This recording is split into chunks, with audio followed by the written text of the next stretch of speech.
Hi, welcome back to Physics 210. We're going to continue with the second part of our chapter number 6 here, which is the kinetic theory of gas. Okay, kinetic theory of gas. We already seen the story about the real gas, the ideal gas, and also all the gas laws. Okay, so today we're going to look at the second part, kinetic theory of gas.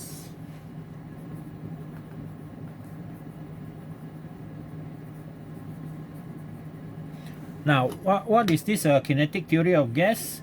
Kinetic theory of gas is actually the study of the behavior of gas by assuming a lot of things. Okay, by assuming a lot of things, but there are 4 that is important to us. We look at the assumption under kinetic theory of gas. Okay, assumptions.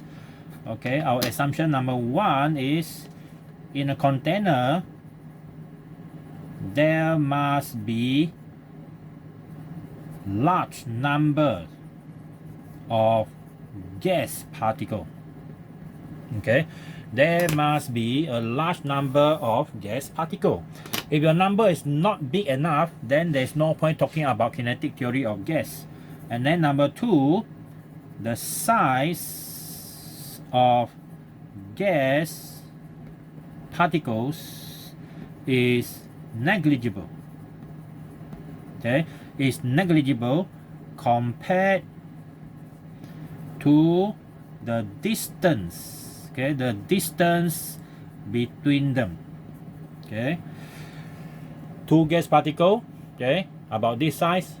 If the distance is 1,000 kilometer, then the size is actually negligible. Okay, that's the meaning of it. Number 3, all collision between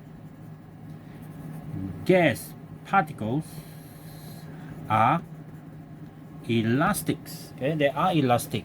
So when they are elastic, there's no loss in energy. And number 4 is this one, yeah. There is no interaction. Okay, there is no interaction between gas particles unless they collide. Okay, unless they collide with each other.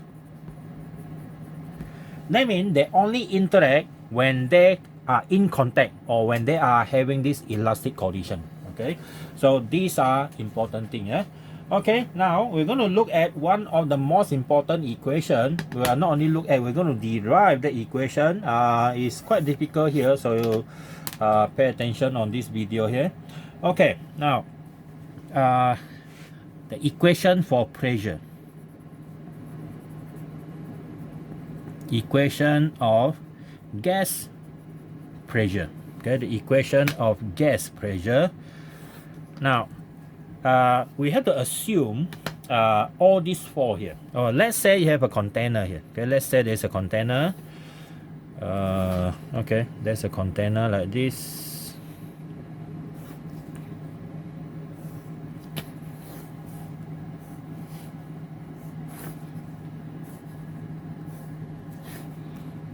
Okay, I draw a 3-dimensional container.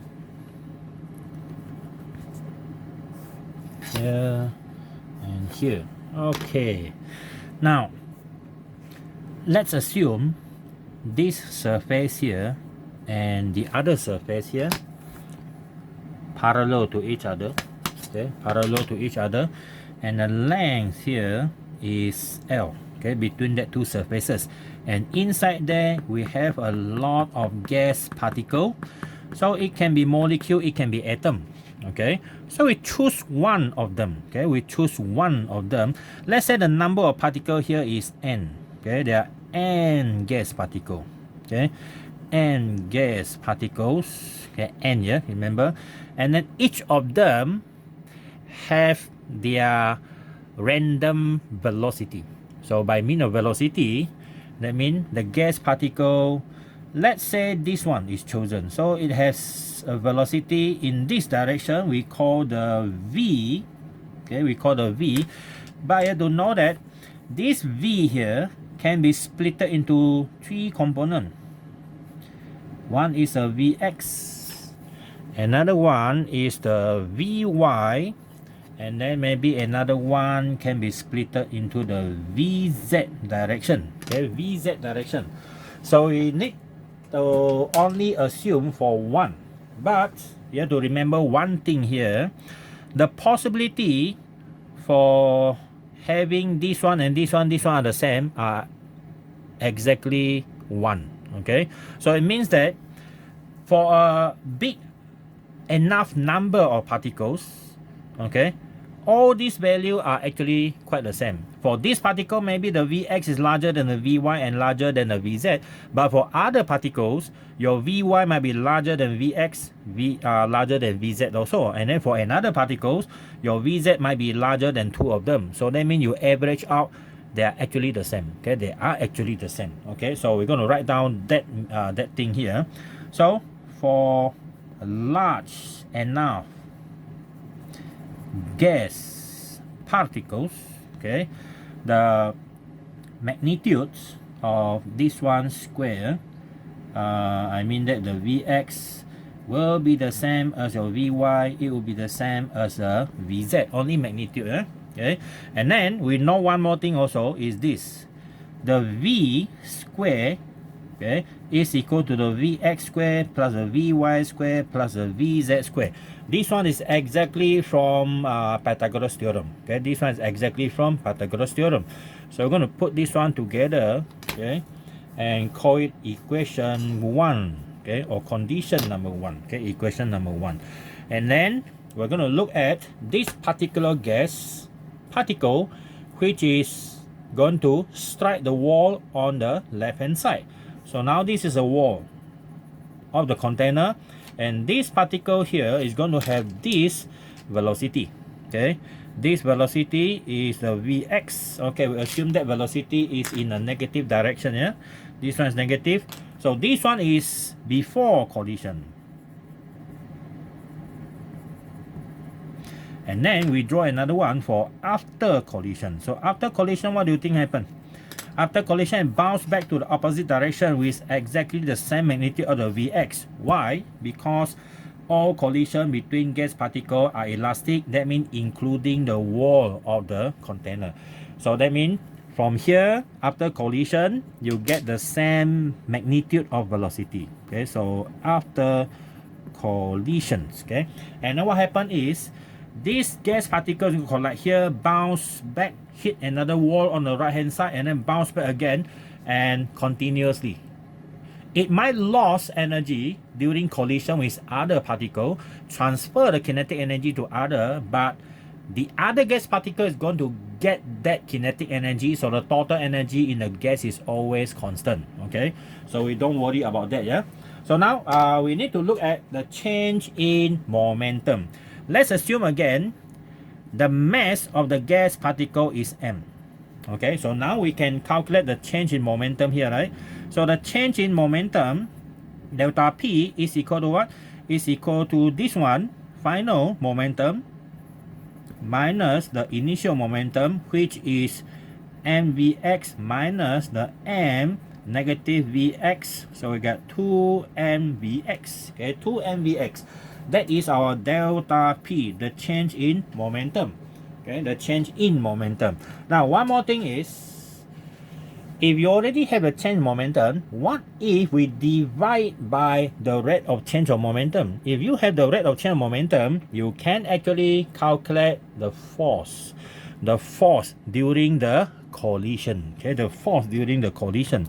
So, we're going to look at the force. Okay, our force here, okay, because there are only one particle, so the force here, I will call this one the force F1. It's a very small amount of force, so the force F1 is delta P over delta T. Now, what is the delta T? Delta T is, let's assume that the time, okay, the time for it to come back again, okay, the time for it to come back again is, what is the time for it to come back? Well, we need to look at another one. The time is is equal to the average velocity, the total distance to and fro, 2L divided by Vx, okay, divided by Vx. So that's what we get. So if you put this one in, so this one in here, you're going to get F1 is equal to delta P is 2m Vx over 2L over Vx. So finally we got the average force for one gas particle when they collide with a wall is V square m, 2 cancel already, so m Vx square over L. That is the force, okay? That is the average force, but very small because it's only for one particles only, okay? The collision because of one particle, so that's the average force. And then we need to find the total force, okay? We need to find the total force. Now we know that to get the total force, you need to sum up everything about that gas particles inside that container. So the total force will be, this one is for gas number 1, right? Okay, so we have total force, okay, or just simply total later, yeah? So it's equal to F1 plus F2 plus blah blah blah until the last particle, and all of them have the same m over L. The only difference is your Vx1 square Vx2 square plus blah blah blah until your Vxn square, the last gas particle or particle number n, okay? And then what is this? We need to look at this thing, right? This is what? This is an average, right? This is an average, okay? So if you divide that one by n, you're going to get average. So now before we change to the average, we know that our average, okay, our average velocity in x direction square is equal to your Vx1 square plus your Vx2 square plus until the last one Vxn squared divided by n, okay? So that means your n Vx square is equal to these things. That means the whole thing here can be replaced by this 2 square until the last one square. So that means we're going to replace, okay, this whole thing here into our equation above there. So thus our F total is equal to m over L, and this whole thing is NV min, okay, like that, right? That's called the mean square speed. Okay, that is called the mean square speed. Yeah. Okay. Next thing is you want to calculate. One more thing is, because we are talking about only the x direction, right? Only the x direction, and since x direction and the y direction and the z direction have the same possibility to happen, their value are actually the same. So because they are totally random, and because also we have a large number of gas particles. So what we can say is this one here, from here, see, from number 1. Okay, from number 1, we can assume that your V square is equal to the Vx square plus your Vx square plus your Vx square, because this one is Vy, this one is Vz. As we say, because they have the same magnitude, right? So since they are the same, so we have 3Vx square, and that means our Vx square is equal to 1/3 of V square. Okay, 1/3 of V square. So by doing so, we replace this one into here. Okay, into here. Okay, by doing that, we put it into here. So now we have the mean value. Okay, we have the mean value as well. So we have F total is equal to m over L and 1/3 of V square. Okay, mean V square. So put this in front. We have 1/3 m over L and mean square speed. Alright, not yet finished. Okay, we continue on page number 2. Okay, our F total again just now is 1/3 m over L and mean square speed. Okay, mean square speed. And we need one more thing, right? Because the title of this part here is talking about the pressure of the gas. So you know that pressure is equal to the total force divided by area. So we put this in and see what happens. We have 1/3 m over AL and mean square speed now, AL. Cross-sectional area multiplied by length gives you volume. So we have 1/3 N over V, and volume normally you use big capital letter T, and mean square speed. So that is the equation that we are talking about. Okay, that is your actual equation for gas pressure. Okay, the actual equation for gas pressure. But this is not the only equation that you can have. So with this one is equation number 3. Okay, equation number 3 here. So this equation number 3, we can actually compare with gas law. So from number 3, we have PV is equal to 1/3 and this is small m. Yeah. Small m. Okay, small m. Yeah. We have m and m mean v square. Okay, mean square speed. Okay, mean square speed, and then compare with PV equal to nRT or PV equal to nKT. Okay, we would prefer to compare with this one because Boltzmann's constant is more important when you deal with individual gas particles. So by comparing this one and this one here, okay, it's not wrong if you compare Ni, you just get a different equation only.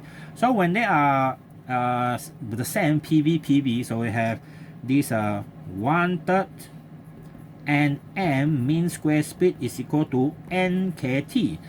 So now we're going to do a little bit of magic here. Okay, you look at the n, gone, right? This n is gone. Okay, and then leaving you with 1/3 and mean square speed equal to KT. So if you multiply this one over here, it becomes 3 KT.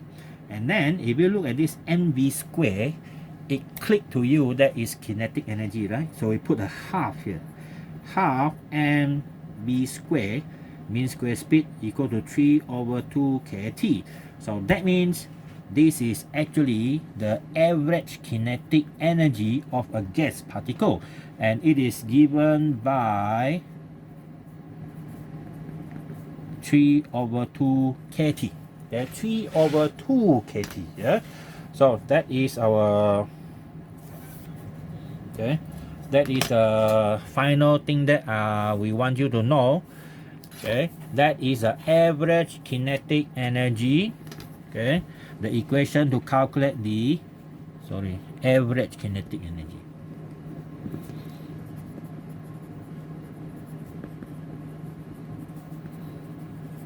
Okay, of a gas particle, one gas particle. Okay, so if you compare with the another one, let's say this one. Okay, compare this one.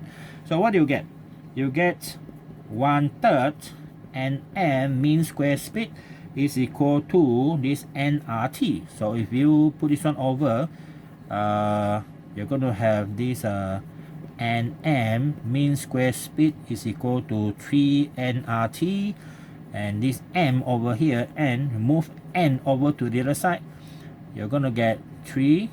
This is n over big N RT. And then what do you get? What is n over n? If you remember back, this one, number of mole. Okay, number of mole can have two: mass over molecular mass, or n over Avogadro number. So that means from here, you put it in the n, your n here. Okay, this n, this n. So if you divide this n, you put this n in, you're going to cancel, and you only get, finally, you get 1 over Rn. Okay, and what do you think you get? What is this actually? R over n. This one is Boltzmann constant. So you see, both way, you get the same equation like that. By putting in half, you get 3/2 kT, and this is the average kinetic energy. So either nRT you use or nKT you use, you end up with the same equation. This is just an alternative, okay? So you can use either this or this method, right? But of course you need to know all those small little things. Now we have seen this one before in the previous chapter, right? Okay, in the previous sub chapter. Okay, now that is our derivation of equation. We want to prove it to you is this one. So this one is average kinetic energy. Now the next thing is, if you look at this equation here, we are more interested in this equation. Okay, from number 4. Okay, from number 4, we have half m mean square speed is equal to 3/2 kT. Now we want to find this value. Half gone already. So we have mean square speed is equal to 3 kT/m. And in physics, there is another velocity that we're interested in, which we call the root mean square speed. What is a root mean square speed?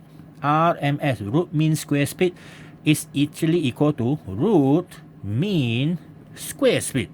You just simply square root this whole thing here. So that means the value is 3 kT/m. That is our root mean square speed. Root mean square speed is a more realistic velocity to understand the random velocity of gas. Okay, to understand the random velocity of gas.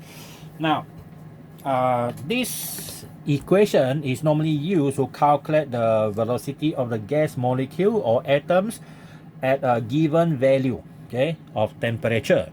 So that means conclusion is, from all these things here, our kinetic energy, the average kinetic energy of gas particle, depends only on one thing, which is the temperature. Okay, which is the temperature. Okay, so let's look at the graph of velocity here. Velocity distribution. We call that one a Maxwell velocity distribution. Okay, and that is our graph of Maxwell distribution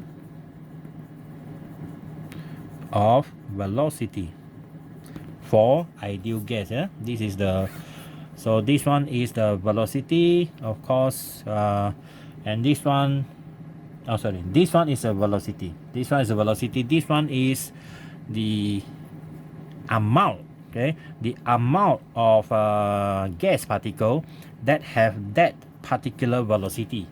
So it is a number, the number of gas particle as a function of velocity. So what you get is this graph. Okay, you're gonna get this graph here and go like that. Let's say it happened at the temperature T.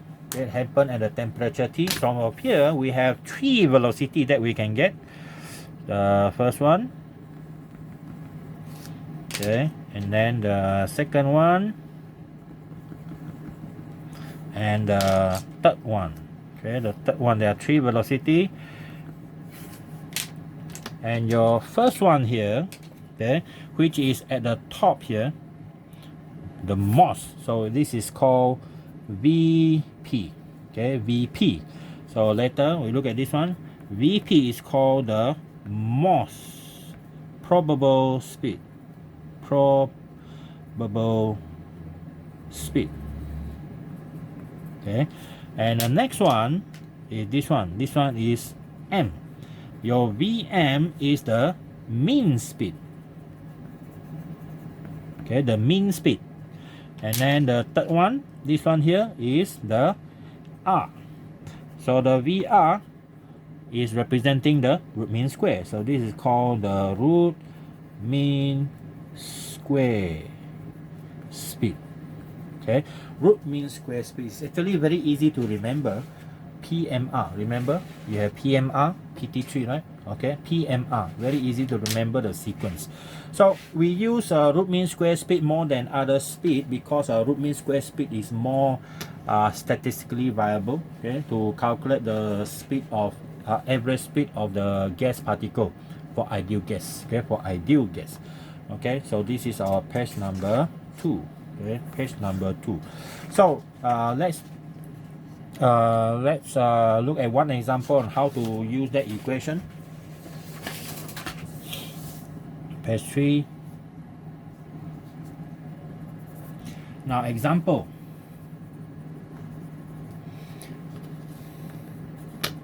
Find the V root mean square for oxygen gas. For oxygen gas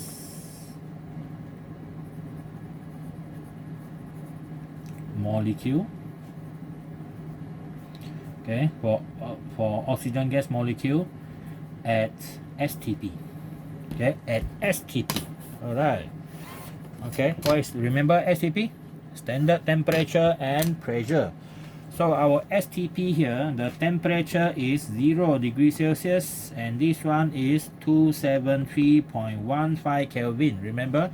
And then pressure is 1 atmospheric pressure, which is 1.13 10 to the power 5 Pascal. Okay, 10 to the power 5 Pascal. So equation we're going to use is of course a V root mean square, which is equal to 3 kT over m. Temperature already have. Boltzmann constant we know. Mass of gas oxygen. So you need the mass of gas oxygen here. Okay, find for oxygen. 16, right? 16. So 16, you got oxygen that is 32. Okay, 32. So 16 and 32. So the mass of oxygen molecule is 32U. Now what is U? 1U is 1.66 10 to the power negative 27 kilogram, right? So you multiply that, you're going to get everything in SI unit. Okay, so we have 32 times 1.66 power negative 27. So I got 5.312 minus 26 kilogram. That is for one gas molecule. Okay, so we calculate the V root mean square. 3 K is 1.38 minus 23 as a power. Temperature is 273.15. And then the mass is 5.312 10 to the power negative 26. Don't forget the square root. Okay. Now we have 3 times 1.38 power negative 23, and then times 273.15 divided by 5.312 power negative 26, and then we square root. We get 461. 461 was the unit? Meter per second. That is how fast the gas molecule is moving at STP. If we increase temperature, it's even faster. Okay, it is even faster, right? Okay, so that is one way in using that equation. Okay, so look at the next part. What is the next part here? We refer to the notes here. Okay, kinetic theory already done. This one already. After that is now the PV diagram and the PT diagram. Okay, the PV diagram and the PT diagram. Okay, we look at the next part. The PV diagram. Okay, PV diagram is a diagram that you get when you plot pressure against volume. Okay, when you plot pressure against volume. So this is our pressure and this is our volume. So normally we'll assume that, okay, this is what we get. Curve, right? And then you should get more curve and so on. At a lower temperature, the curve going down. Higher temperature, the curve go up. But that one is assumption in ideal gas. Ideal gas, no interaction between the gas particles. But in real gas, when you do experiment using real gas, your graph does not look like this. The graph will be, what we call that? It will actually branch away from what we have here. So the graph supposed to, okay, it looks like this, okay, and finally it's getting worse and worse. This is what you calculated from theory, okay. and then it becomes worse and worse, and finally, okay, it's going to get something that looks like this, flat. Okay, so you don't all the time go according to, but at least theory help us to understand why it behave like that. Okay, so in this region here, we have two important things to talk about. There are three parts, okay, in this diagram here. We have this one, okay, this is a region that is important. So this region here, okay, is actually the mixture in equilibrium. Okay, the mixture in equilibrium. So the mixture in equilibrium for what? The mixture in equilibrium for liquid vapor zone. Okay, for the liquid and vapor. And this part here, okay, you look at this line here, there are 3 points that's important to us. You have point C, you have point A, and this one is a point B. Now, anything on this side of this shaded diagram, this one is liquid form. Okay, this one is in liquid form here, liquid. And then anything below here, okay, and anything above here is the, what you call that, vapor. Okay, this one is vapor. Okay, this one is vapor. And then anything above here, these are all gas. Okay, these are all gas. And this one is the liquid vapor region. Okay, LV. That is a liquid vapor region. Okay, so normally it happens, the diagram is only specific for that type of material, something like this. Okay, something like this. All right, so we have gas here, vapor, and what is the point? Okay, we look at the meaning of the point here. The meaning of the point is this. If you look at this diagram, you have this knot, right? Okay, in curve D, okay, the gas become liquid. It begins condensing at B and is entirely liquid at A here. Okay, for we're talking about D here. At B, okay, you see, at B is condensing at B from gas into vapor. Gas into vapor, so that is a mixture. Sorry, from gas or vapor into liquid, that is condensing, and then it's entirely liquid at A. Okay, at A point, everything are liquid. Okay, everything are liquid. Curve C represents the behavior of the substance at its critical temperature, and a point C is called the critical point. So this point C here is called the critical point. What is the meaning of critical point?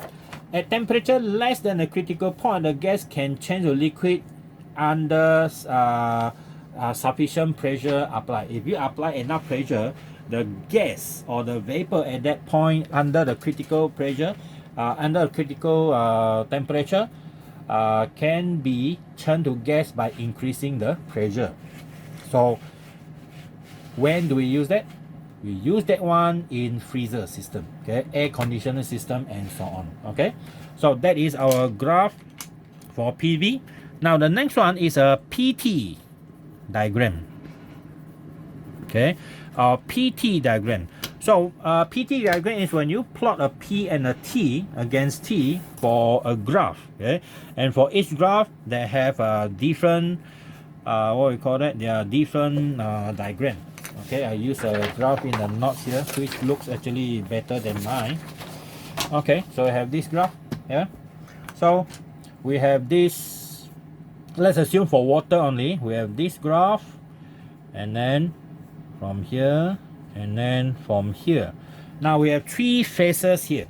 Okay, we have this solid phase. Okay, solid, and then we have this liquid phase. Okay, we have this liquid phase at that critical temperature, critical point here, and then this liquid phase, and then of course another one is a gaseous phase. Okay, gaseous phase from the same point here. This is the critical point, CP, and then these are all gas. Okay, gases. And now you have an important point here. This is solid, liquid, gas, meet at this point. This is called the tripole point. Okay, tripole point. So tripole point is a point at which the only point at which three phase, the solid phase, liquid phase, and a gas exists in equilibrium. Now, what is the pressure for liquid for water when they are at this point? Is very small here, 0.006 atmospheric pressure. This one in ATM. And then where's the temperature? 0.01 degrees Celsius. 0.01 degrees Celsius. This one is in degrees Celsius. So you have to go to that pressure and that point so that the steam, the water, the ice, the water and the steam can exist together. Okay, can exist together. So now this line has a name here. This is the boundary of the SL. Okay, this line here is the SL line, and then this line here is the SV or vapor. We call the vapor here. Okay, this one vapor. So this is called the SV line, and this one is the LV line. This one is the LV line. Okay, the LV line. So remember, these 2 points is only important for that particular type of what we call that material we are having. So we show you another diagram for different type of material, carbon dioxide. The carbon dioxide, the triple point is 5.11 atmospheric pressure, very high. Okay, very high. You have to go up to 5 times atmospheric pressure. That means it must be a container under compression. And then this one is at minus 56.6 okay, degrees Celsius. So it's different for different type of material. Okay, so that's it for our second part of thermodynamic, thermophysics, PV diagram and PT diagram. Okay, so see you again in the next chapter.